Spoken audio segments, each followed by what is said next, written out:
Hello everyone, welcome to the very first video of this YouTube channel. I'm Dave and I'm a high school student from the country of the Philippines.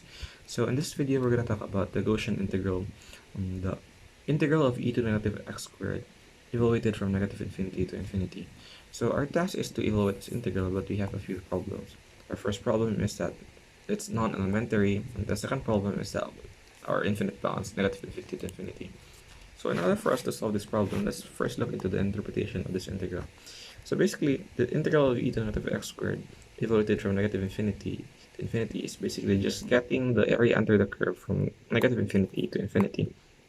But it's not that straightforward to evaluate this integral because this integral doesn't have an elementary antiderivative. Well, why? Because you have this function x squared at the top, and in order for you to get the antiderivative of this one, you need x at the bottom. So our solution is simple. So if we can't evaluate the area of this one, why don't we make a symmetric 3D function of e to the negative x squared and then evaluate it via v is equal to the double integral of dy dx.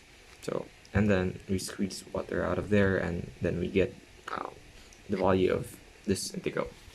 So we let I is equal to the integral of e to the negative x squared evaluated from negative infinity to infinity, and then the other part is e to the negative y squared.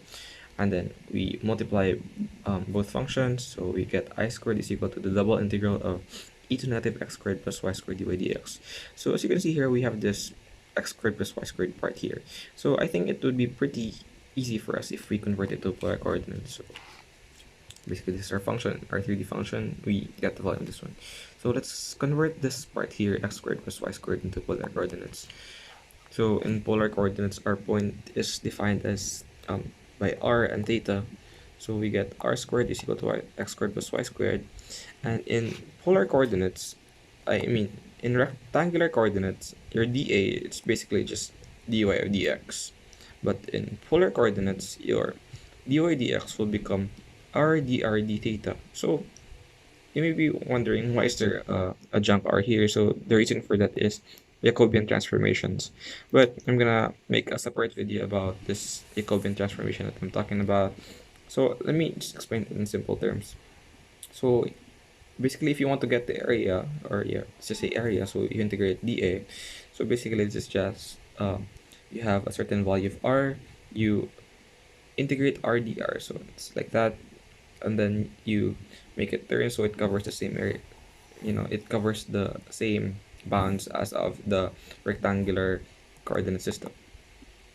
So since r squared is equal to x squared plus y squared, we can now make our function r squared into e to negative r squared, and then we have some bounds here, r d theta. So from e to the negative x squared plus y squared into e to the negative r squared r d theta.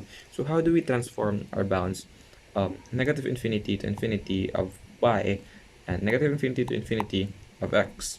So in order for us, so basically this one is just covering all points of our rectangular coordinate system. That's basically it.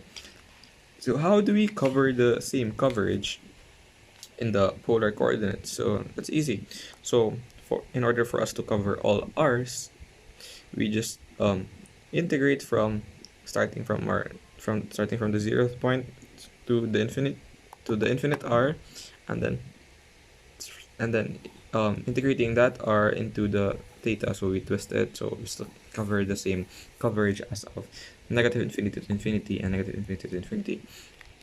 So now we have these new bounds, 0 to pi of r, and then 0 to 2 pi of the theta part. So we have the double integral of e to the negative r squared r d theta, 0 to infinity and 0 to 2 pi. So basically, evaluating this part, e to the negative r squared r d theta, so we make this constant, so we put it outside.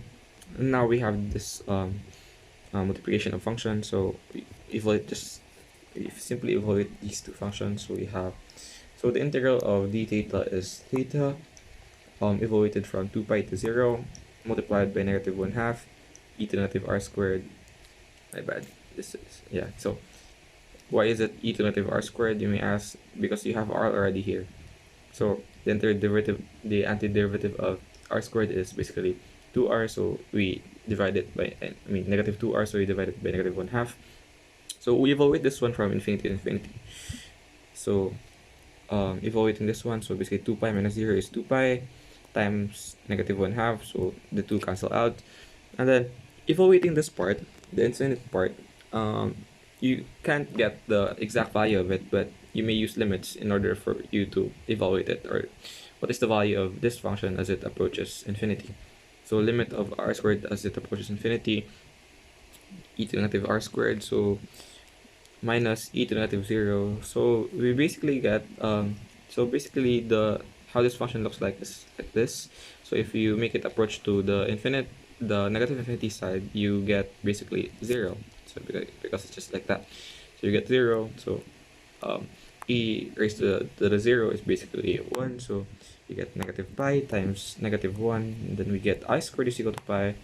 And now we have evaluated our volume part, and then as we all know, I is equal to our original function, e to negative x squared. So we basically just take the square root of pi, and then now we get I is equal to square root of pi, or basically the Gaussian integral is equal to square root of pi.